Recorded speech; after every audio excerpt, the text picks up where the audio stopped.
Oh, guys, tingnan nyo yung buhok ko na kinulot ko lang para itong organic ra guys na walang halong medisina guys. O, tingnan nyo.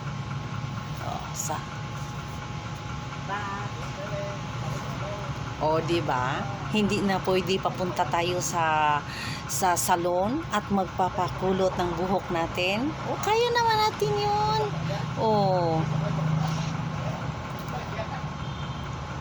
kamuting kahoy lang yun ginagawa ko dito guys. Ito yung kinuha ko galing sa buhok ko yun.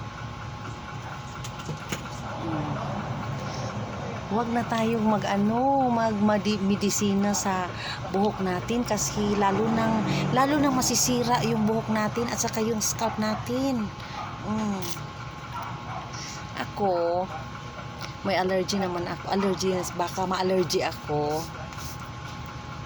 Yun lang ang dahilan na masisira yung ko dito sa scalp ko. Yun lang ang gagawin ko. Yun dahilan na takot ako na magpaparlor, magpapakulot ng buhok at magpapakulor ng buhok. Ayun guys. Yun na ang hinahanap ko guys. O, tingnan nyo. Para na akong zombie. Thank you for watching guys.